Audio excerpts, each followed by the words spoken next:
Sir வணக்கம். வணக்கம். இந்த எலெக்ஷன் முடிஞ்சதுக்கு அப்புறமா இந்த ஓட் பர்சன்டேஜை வச்சு ஒரு பெரிய விவாதமே நடந்துட்டு இருக்கு. நம்ம ஒரு ஜேர்னலிஸ்ட்டாக நம்மகிட்டே டெய்லி பார்க்குறவங்க எல்லாரும் கேட்குற கேள்வினா, யாருங்க வருவாங்க, இந்த மாதிரி எந்த கட்சிங்க ஆட்சி அமைக்க போகுது, விஜய் எவ்வளோங்க ஓட்டு வாங்குவாருங்கிறதுல ஒரு பெரிய ஆர்வம் மக்கள்கிட்ட இருக்கிற மாதிரி தெரியுது. நீங்கள் ஒரு பத்திரிகையாளராக இந்த ஓட் பர்சன்டேஜை வச்சு பார்க்கும்போது, வெளியில் விசாரிக்கும் போது எந்த கட்சி ஆட்சிக்கு வரும்னு நினைக்கிறீங்க?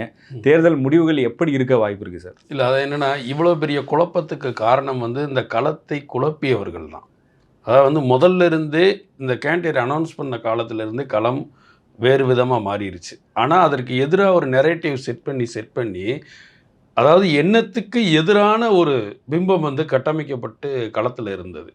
நிறைய இடங்களில் அதாவது 200க்கு 200ன்னு செட் பண்ணப்பட்ட அஜெண்டாக்கு கேண்டிடேட் அனௌன்ஸ் பண்ணதில் பாதிப்பு ஏற்பட்டுருச்சு. நிறைய இடங்களில் கேண்டிடேட்டுடைய பவரின் அடிப்படையில் இவர் ஜெயிப்பார், அவர் ஜெயிப்பார், அது கன்ஃபார்மாக ஜெயிப்போன்னு ஒரு சென்ட்ரல் அஜெண்டா உருவாக முடியாத சூழ்நிலை களத்தில் எப்போ 1 மாதத்துக்கு முன்னாடியே ஏற்பட்டுருச்சு.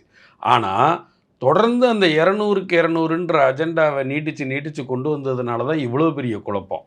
இது அன்னைக்கே இந்த களம் இப்படி தான் இருக்குன்னு ஊடகங்களும் இதை நடுநிலையாக பேசுகிறவங்களும் வெளியே சொல்ல ஆரம்பிச்சிருந்தாங்கன்னா இவ்வளோ பெரிய குழப்பத்துக்கு மக்கள் ஆளாயிருக்க மாட்டாங்க. இது ஒரு திட்டமிட்ட சதி மாதிரி தெரியுது இந்த தேர்தலில். அதாவது மக்கள் எண்ணம் வேறு மாதிரியா இருக்குது, அதுக்கு எதிராக ஒரு விஷயம் கட்டமைக்கப்பட்டு உருவாக்கப்பட்டுருச்சு சோசியல் மீடியாவால். அதாவது அந்த பேசக்கூடியவர்கள் எல்லாருமே வேற ஒரு களத்தை தொடர்ந்து கட்டமைச்சு எந்த ஆன்டி கம்பன்சியும் இல்லை, அரசுக்கு எதிரான மனநிலையே இல்லைன்னு ஒரு விஷயத்தை எப்படி பேசுகிறாங்கன்னே தெரியல. எப்படி இல்லாமல் போகும்? அதாவது எல்லா விஷயங்களையும் எப்படி சோசியல் மீடியாவை வச்சு நம்ம மட்டுப்படுத்தி ஒரு இமேஜை கிரியேட் பண்ணி வெள்ளம் வந்தால் கூட ஒரு பாதிப்பு இல்லைன்னு ஆப்போசிட்டில் செட் பண்ணுற மாதிரியே எல்லா பிரச்சனைகளையும் செட் பண்ணி பழகி தேர்தலையும் அப்படி செட் பண்ணலான்னு நினச்சது பெரிய செட்பேக் ஆகிருக்கு. உண்மையிலே மக்களை நம்ம இந்த தேர்தலில் மிக மிக பாராட்டணும். என்னென்னா, இவ்வளோ மேனிப்புலேட் நடந்தோம், அறிவார்ந்த பல்வேறு பத்திரிகையாளர்கள் கூட இந்த களத்தை வேறு மாதிரியாக இந்த மேனிப்புலேட்டில் இதாகி அவங்க இன்ஃப்ளூயன்ஸ் ஆகி நிறைய பேர் கூட கருத்தை மாற்றினாங்க. ஆனால் ரொம்ப தீர்க்கமாக மக்கள் உறுதியான முடிவுகளை யாருக்குமே சொல்லாமல் ஓட்டளித்து தங்களுடைய உண்மையான எண்ணத்தை, அதாவது கள யதார்த்தத்தை பிரதிபலிச்சிருக்காங்க. அதாவது களத்தில் இப்படி ஒரு சேஞ்சஸ் ஆகிருக்குன்னு இதை முன்பே உணர்ந்தவர்களுக்கு இது பெரிய ஆச்சரியம் இல்லை. ஆனால் என்னென்னா, இந்த மாயைக்கு எதிரான உண்மையான கள யதார்த்தம் வெளியே வரும்போது இது ஒரு பெரிய சேஞ்சஸ் மாதிரி தெரியுது நமக்கு, இல்லையா? அப்போ அந்த செட் பண்ணப்பட்ட அஜெண்டாக்கு எதிரான மக்களின் எண்ண அலைகள் தான் இந்த தேர்தல் வாக்குப்பதிவு. இது முன்னாடியே உருவாயிருச்சு. இதை முன்பிருந்தே கேண்டிடேட் அனௌன்ஸ் பண்ண, அதாவது நீங்கள் சொன்ன 200க்கு 200ன்றது கூட்டணி இருந்த காலத்தில் ஓகே. அதற்கப்புறம் வெளியிட்டதில் அவங்களுக்கே தெரிஞ்சிருது நிறைய இடங்களில் சிக்கலாயிருச்சுன்றது. அதனால தான் நம்ம போன தடவை பேசும்போதே பார்த்தோம், சீட்டு ஒதுக்கப்பட்டதிலே எப்படி சிட்டிங்ஸ் போடப்பட்டிருந்துச்சு, என்ன மாதிரியான இதெல்லாம் நடந்திருக்குன்றதே நம்மளே பார்த்தோம். அப்போ அரசியல் கட்சிகள் உறுதியாக உணர்ந்துருக்கு இந்த களம் இப்படி இல்லை, இதில் நிறையா சிக்கல் இருக்குன்றத. ஆனால் வெளியில் பேசி உருவாக்கப்பட்ட அஜெண்டாவில் மட்டும்தான் 200க்கு 200ன்றது அது இன்றைக்கு உடஞ்சிருக்கு இந்த தேர்தல். இதில் நான் இதை ஒரு மிகப்பெரிய மாற்றத்தின் அறிகுறியாக தான் நான் பார்க்குறேன். இது வேவ்லெஸ் எலெக்ஷன்னு சொல்கிறாங்களே, அதாவது எல்லாரும் சொல்கிற மாதிரி இது பெரிய ஒரு அலையெல்லாம் கிடையாது. வழக்கமாக எல்லா சட்டமன்ற தேர்தலிலும் எப்படி ஓட்டு போட்டாங்களோ அப்படி தான் போட்டிருக்காங்க. பர்சன்டேஜாக பார்க்கும்போது பெருசாக தெரியுது. நீங்கள் டீகோட் பண்ணி பார்த்தீங்கன்னா ஒரு கூடுதலாக போட்டிருக்கக்கூடிய ஓட்டுன்றது சில சதவீதங்கள் தான். அப்படிலாம் ஒரு அலை இல்லை, ஒரு ஆட்சிக்கு எதிரான மனநிலையும் கிடையாது, இது ஒரு வழக்கமான தேர்தல் தான் அப்படின்னு சொல்கிறாங்க. இல்லை, அதான் ஆட்சிக்கு எதிரான மனநிலை இல்லைன்னு சொல்கிறதே முதல்ல தவறு. நீங்கள் சொல்கிற அப்படி இருந்தால் இவர் வரணுன்ற அலை உருவாகிருக்கணும்ல, அது ஏன் உருவாகலை? அப்போ அரசுக்கு எதிரான மனநிலை இல்லைன்னு சொல்கிறது நம்மை நாமே ஏமாற்றிக்கொள்வது. அப்படி ஒன்று நடக்க வாய்ப்பே இல்லை. ஏன்னா தொடர்ந்து 4 வருடமாக மக்கள் மிகப்பெரிய அழுத்தத்தில் இருக்காங்கன்னு தான் சொல்லணும். என்ன, ஒரு பக்கம் அரசு எப்படி ஆளும் அரசு எல்லா தரப்பையுமே பூர்த்தி செஞ்சிட முடியாதுல்ல, அதிருப்தின்னு ஒன்று இருக்கத்தானே செய்யும். அந்த அதிருப்தியை நீங்கள் எப்படி கையாண்டீங்கன்றது தான் நீங்கள் ஒரு அரசை நல்லபடியாக செயல்படுத்தி போகிறதுல இருக்கக்கூடிய விஷயம். அதிருப்தியை நீங்கள் எப்படி கையாண்டிருக்கீங்க? யாரையுமே பேச விடலை. சரி, அந்த அதிருப்தியாளர்களுக்கு ஆதரவாக ஏதாவது அரசியல் கட்சி பேசியிருக்குன்னா பிரதான எதிர்கட்சி 4 வருஷமாக செயல்படவே இல்லை. கடைசி 1 வருஷம் தான், அதுவும் சின்னத்துக்கு போராடினதுக்கு கட்சியை கைப்பற்றுறதுக்குமே அதுக்கு பாதி நேரம் சரியாக போச்சு. அப்போது தன்னாலேயும் பேச முடியல, தனக்கு பேசுறதும் ஆள் இல்லைன்ற ஒரு மனக்குமுறல்ல தான் மொத்த மக்களும் வந்து தான் பிரச்சனையை கூட வெளியே சொல்ல முடியலன்ற எண்ணத்துல தான் இருந்தாங்க. இவ்வளவு இருந்து இத்தனை வருடம் கட்டமைப்பு வச்சு இவ்வளவு பெரிய விஷயங்களை செஞ்ச கட்சிக்கு பின்னாடி போகாத ஒரு கூட்டம், ஒரு வருஷத்துக்கு முன்னாடி எந்த உழைப்பையும் செலுத்தாத ஒருத்தர் பின்னாடி போகுதுன்னா அது ஆன்டி கம்பன்சி இல்லையா? அது அரசுக்கு எதிரான மனநிலை இல்லையா? உழைப்பே இல்லை, பிரச்சாரத்துக்கு வர மாட்டேன்றாரு, வாரத்துக்கு ஒரு நாள் தான் வருவார், 2வது நாள் லீவை போட்டுருவார். அவர் கூட்டம் கூட போய் 40 பேர் செத்து போயிட்டான், அவர் பர்சனல் ப்ராப்ளங்களில் 1000 இருக்குது. எவ்வளவு நெகட்டிவ் விஷயங்கள். ஒரு அரசியல் தலைவர் சந்திக்க முடியாத பல்வேறு சிக்கல்களை சந்தித்த பிறகும் விஜய் பின்னாடி கூட்டம் கூடுதுன்னா அது ஆன்டி கம்பன்சி இல்லையா? தற்குறிகள்னு சொல்கிறாங்க, சினிமா கவர்ச்சியில் போகிறாங்கன்னு சொல்கிறாங்க. அதான் அதை சொல்ல தெரியல அவங்களுக்கு. இப்போ எனக்கு இவ்வளோ பிரச்சனை இருக்குது, நீங்கள் எல்லா பிரச்சனையுமே சொல்ல விட்டு பேசியிருந்தீங்கன்னா எல்லா பிரச்சனையும் மடைமாட்டி அது இல்லைன்னு ஆக்கி எந்த பிரச்சனையுமே வெளியே சொல்ல முடியாத சூழ்நிலையை மனசுக்குள்ளே அமுக்கி வைக்க சொல்லிட்டீங்க. அதுதான் இன்றைக்கி உங்களுக்கு இருக்கிற மைனஸ் பாயிண்ட். ஆளுங்கட்சிக்கு இருக்கக்கூடிய மைனஸ் பாயிண்ட் என்னென்னா, ஒவ்வொரு பிரச்சனைக்கும் முகம் கொடுத்து அதற்குண்டான ஆணி வேர்களை தேடி எடுத்து அந்த பிரச்சனைகளை சால்வ் பண்ணியிருந்தீங்கன்னா பிரச்சனை இல்லை. அதை அங்கனையே ஒரு போரையை போட்டு அதுக்கு ஒரு சித்தாந்த முகமுடியை போட்டு மூடி வச்சு பல பதுங்கு குழிகள் உருவாயிருச்சு இன்றைக்கி. இப்போ எந்த கண்ணி வெடி இருக்குன்னு உங்களுக்கே தெரியல கடைசி இல்லையா? அப்போ எல்லாத்தையுமே அந்த நேரத்தில் சோசியல் மீடியாவை வச்சு நம்ம கடந்து போயிடலாம், நம்ம வச்சுருக்க ஐடிவிங்க வச்சு நம்ம வச்சுருக்கிற இன்ஃப்ளூயன்சர் வச்சியுமே ஒவ்வொரு பிரச்சனையையும் டைவர்ஷன் பண்ணி போக நீங்கள் எதையுமே சொல்யூஷன் தேடாதனுடைய விளைவு இது. நீங்கள் வந்து அதை தற்கொலைனா அவனுக்கு வந்து சொல்ல தெரியல. அதை இந்த பிரச்சனை இவ்வளோ பிரச்சனை இருக்குது, இவ்வளோ பிரச்சனைக்காக நான் விஜய் பின்னாடி போகிறேன்னு எனக்கு சொல்ல தெரியல அவனுக்கு. ஏன்னா எந்த பிரச்சனையுமே முழுமையடையலை, எதுக்குமே முழுமையான தீர்வும் இல்லை, முழுமையான தொடக்கமும் இல்லை. நிறைய வந்து விஷயங்கள் மாறி வர இது எல்லாத்தையும் சொல்ல தெரியாமல் அவன் ஆல்ரெடி ஒரு வெறுப்பில் இருக்கிறான். அந்த வெறுப்பை அறுவடை செய்கிறதுக்கு அவன் ரொம்ப விரும்பி பார்த்த ஒரு நடிகர் திரும்ப அரசியலுக்கு வர்றான். அவன் திரையில் ரசித்து பார்த்த அவர் சண்டை போட்டால் தான் சண்டை போட்ட மாதிரி, அவர் லவ் பண்ணால் நான் லவ் பண்ண மாதிரி, அப்படி தானே நடித்து தானே இருக்கிற மாதிரி நினைக்கிற ஒருத்தர் அரசியலுக்குள்ளே வரும்போது அப்போ அதுவும் நான் தான் நினச்சிக்கிறான். அவனுக்கு இந்த கோபத்தின் வெளிப்பாடு தான் இந்த நடிகர் பின்னாடி போகக்கூடிய இதை வந்து உங்களுக்கு ஏற்படுத்தி தந்தது. அதை சொல்ல தெரியல அவனுக்கு. இவ்வளோ இருந்தது, இதெல்லாம் நீங்கள் இது பண்ணிட்டீங்கன்னு சொல்ல தெரியாமல் எனக்கு அடையாளமாக அவர் இருக்காருன்னு சொல்கிறதுனால தற்குறின்னு சொல்கிறீங்க. சரி, ஓகே, தற்குறின்னே வச்சுக்கோங்க. அவன் மக்கள் தானே, அதுவும் ஒரு அவர்களுக்கும் சேர்த்து தானே நீங்கள் அரசு நடத்துகிறீங்க. அவர்களுடைய பிரச்சனைகளையும் நீங்கள் பார்க்க வேண்டியவர் தானே. அவரும் நீங்கள் உருவாக்கின பிள்ளைகள் தானே, அது உங்கள் எஜுகேஷனில் படித்து வெளியே வந்தவர்கள் தானே இல்லையா? அப்போ அந்த செக்டாரையும் சேர்ந்து கவர்ந்திருக்க வேண்டியது தானே சமூக நீதி. அந்த செக்டாரே எனக்கு தேவையில்லை, அவன் தற்கொலை 25 வயசு கீழே இருக்கவன விச வச்சு கொண்டு பார்ப்போம். எல்லாருக்கும் நீங்கள் ஒரு நன்மையை ஒன்று செஞ்சுருக்கும் போது அது எல்லா தரப்பையும் போய் சென்றடைஞ்சிருக்கணும்ல. அவர்களும் வந்து அந்த தற்கொலையோட பிள்ளைகள் அப்பா அம்மாலாம் எதில் இருந்திருப்பாங்க? திமுக அதிமுகக்குள்ளே தானே இருந்திருக்காங்க. இல்லை வானத்துலேருந்து ஸ்ட்ரைட்டாக குதிச்சு வந்தாங்களா? இல்லை. அப்போ வந்து அதை நோக்கி அவர் புதிய இளைஞர்களை கவர்வதற்கும் அவர்கள் விரும்புகின்ற விஷயங்களை நீங்கள் உங்கள்கிட்ட இருந்து வெளியே தள்ளுறதுக்கு உண்டான மனநிலை உங்களுக்கு இல்லாதனால உங்களை விட்டு வெளியேறுறாங்க. அந்த வெளியேறினவர்களின் அதிருப்தியாளர்கள் தான் இந்த வாக்கு சதவீதம். அதாவது நான் என்ன சொல்கிறேன்னா, இதை வெறும் விஜய்க்கான வாக்காக நினச்சி நீங்கள் சுருங்கிட்டீங்கன்னா 2 கட்சிகளை உங்களை சுயபரிசோதனை செஞ்சுக்கவே முடியாது. இது வெறும் புது ஓட்டர்ஸும் இளைஞர்கள் மட்டும் வாக்களிக்கலை. நம்ம அப்படி தான் நினச்சிக்கிட்டு இருந்தோம் முன்பு வரைக்கும். ஒருவேளை அவங்க மட்டும்தான் வாக்களிப்பாங்கன்னு. இல்லை, 60 வயசில் இருந்தும் வாக்களிக்க ஆரம்பிச்சிருக்காங்க. நமக்கு இன்றைக்கி கிடைக்கிற டேட்டாஸ்லாம் அப்படி தான் தெரியுது. எல்லா வயதினருமே வாக்களிச்சிருக்காங்க. ஏன்னா இந்த மாற்றம்ன்ற தொடக்கம் சிவாஜி கட்சி ஆரம்பித்த காலத்தில் இருந்து இருக்குது.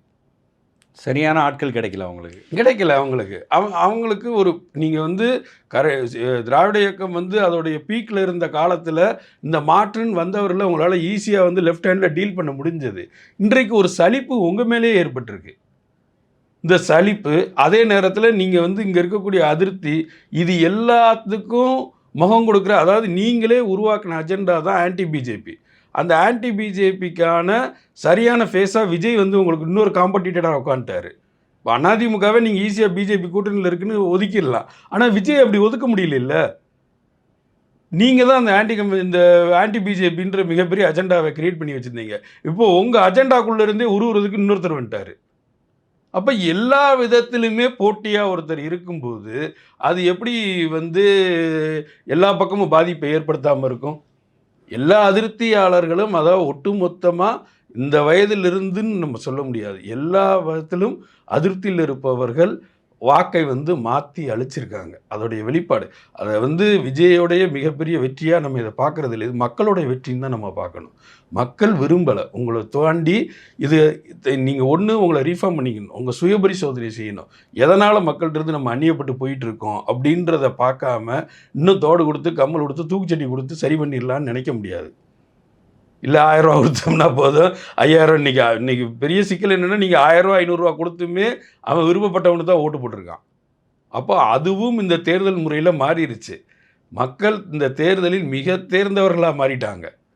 நீங்கள் என்ன பண்ணாலும் நீங்கள் என்னென்ன அரசியல் கட்சிகள் என்னென்ன வழிகள் எல்லாம் மோசடி பண்ணுமோ எல்லா மோசடி வழிகளையும் அறிந்தவர்கள் ஆயிட்டாங்க. அப்போ இனிமேல் நான் என்ன சொல்கிறேன், ஏதோ ஒரு இடத்துல இது மாறணும்ல. நீங்கள் வந்து என்ன கேட்குறீங்கன்னா ஏதாவது ஒரு மாற்றம் தேவை. நீங்கள் இத்தனை வருடமாக உங்களை விட்டால் இவர் விட்டால் இவர், ஆனால் இவங்க 2 பேருமே ஒரு தவறை தொடர்ந்து செஞ்சுக்கிட்டே இருப்பாங்க.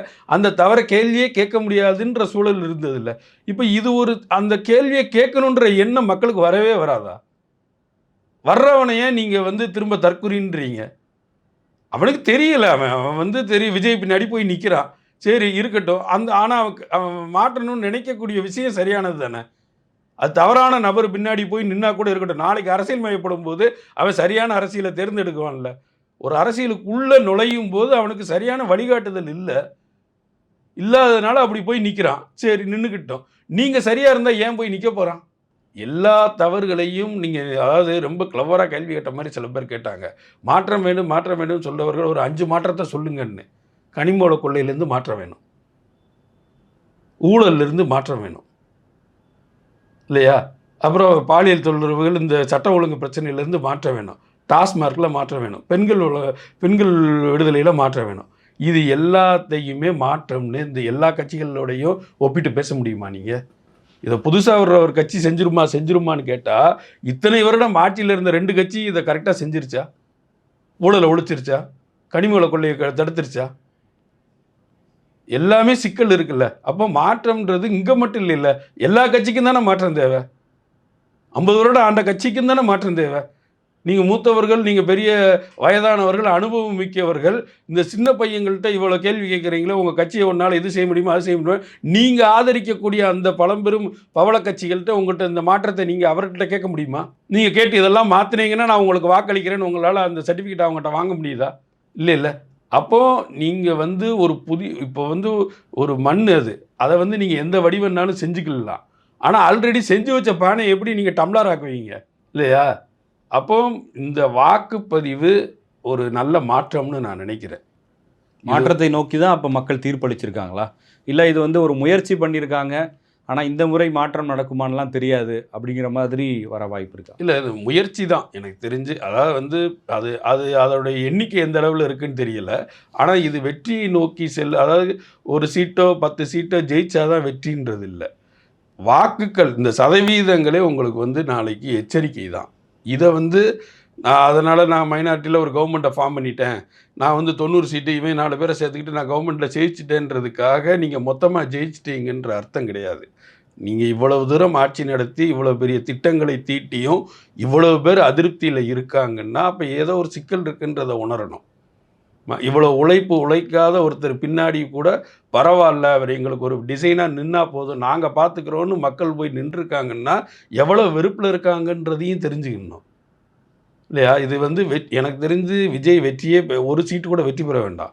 ஆனால் அந்த வாக்கு சதவீதமே பெரிய எச்சரிக்கை தான். இங்கே திமுக கூட்டணிக்குள்ளே இவ்வளோ கட்சி இருக்குது.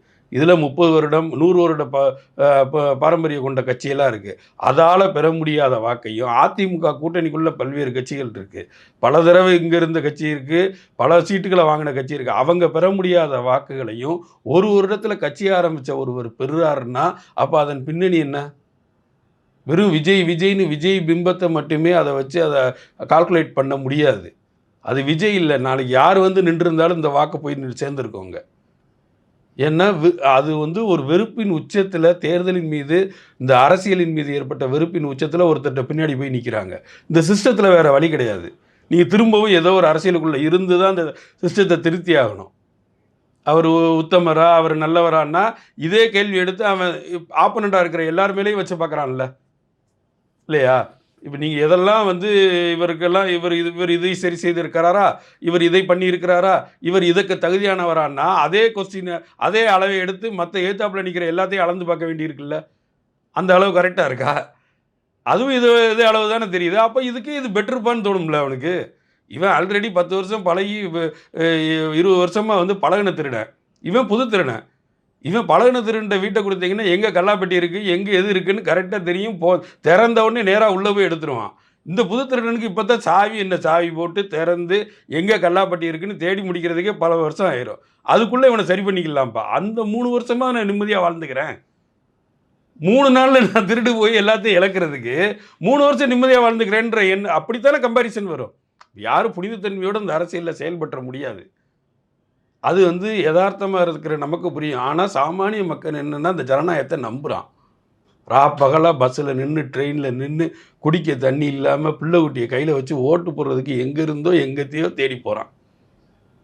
வெயிலில் நின்று அவளை கொளுத்துற வெயிலில் நின்று வாக்களிக்கிறான்.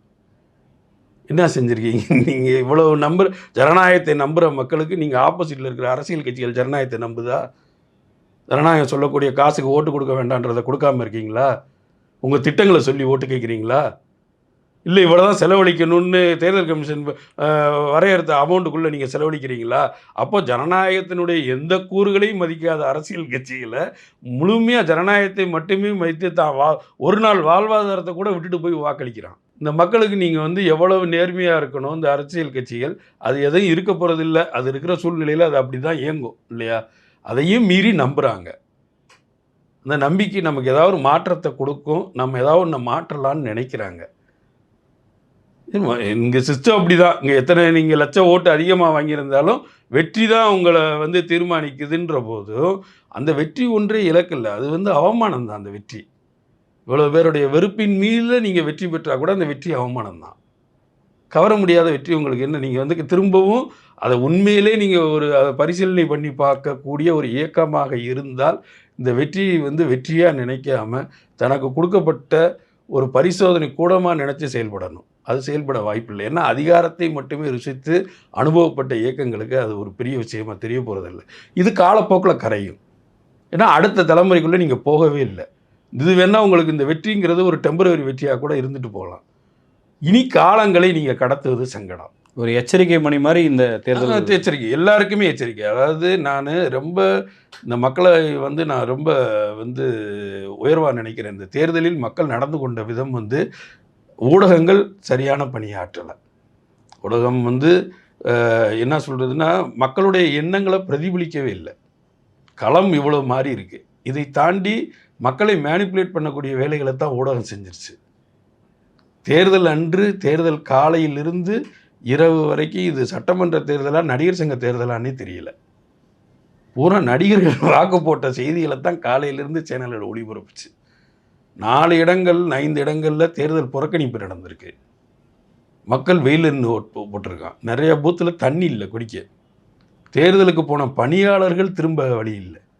இவ்வளவு பிரச்சனைகள், இவ்வளோ விஷயங்கள் ஒரு ஜனநாயகத்தில் இவ்வளவு பெரிய சுழற்சிகள் நடக்குது. வெறும் நடிகர்கள் வாக்களிக்கிறது மட்டும்தான் முக்கியமாக? திரும்ப திரும்ப நடிகர்கள் வாக்களிக்கிறதே காட்டிட்டு நடிகை எப்படி அரசியலுக்கு வரலான்னு திரும்ப சாயங்காலம் விவாதம் பண்ணுறீங்க. யாருக்கு நீ யாரை போய் சேர்க்க போகிறீங்க? இந்த ஜனநாயகத்தின் 4வது தூண் எங்கே போய் சேருது? நீ யார் பின்னாடி நிற்கணும்? மக்களுக்காக நிற்க வேண்டிய நீங்கள் எப்படி கடைசி யாருக்கு பின்னாடி போய் நிற்கிறீங்க? இத்தனை துரோகங்களையும் தாண்டி மக்களுக்காக நின்றுருக்காங்க. நன்றி சார். நன்றி.